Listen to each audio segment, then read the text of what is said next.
Hello అందరికీ ముందుగా మహాశివరాత్రి శుభాకాంక్షలు. నేనైతే మార్నింగే లేచి కడిగేసి ముగ్గు అదంతా పెట్టేసుకున్నాను. ఆ ముగ్గు నిన్నే ప్రాక్టీస్ చేశాను అనమాట నేను. సో అయిపోయింది. అది అయిపోయినాక ఫ్రెష్ అయిపోయి దేవుడి గదంతా సర్దేసి అప్పుడు శారీ అది కట్టుకొని దీపం అది పెట్టేసి టెంపుల్కి అయితే వెళ్ళి వచ్చాము. మీరందరూ మీ శివరాత్రిని ఎలా సెలబ్రేట్ చేసుకున్నారు? అంటే బేసిక్లీ నేను జాగారం అవి ఏమీ ఉండను. ఎప్పుడు 11-12కి పడుకుంటాను కాబట్టి అప్పటి వరకు ఉండి అప్పుడు ఇంకా పడుకుని పోతాను. రేపు బీచ్కి వెళ్తామా లేదా అనేది చూడాలి.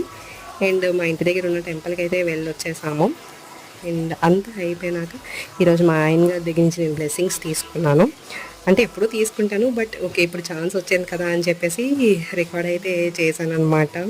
సో అది అయితే కొంచెం సిగ్గుపడుతున్నారు అనమాట అలా ఇంకా మన ఛానల్ని ఎవరైనా సబ్స్క్రైబ్ చేసుకోకపోతే తొందరగా చేసేసుకోండి.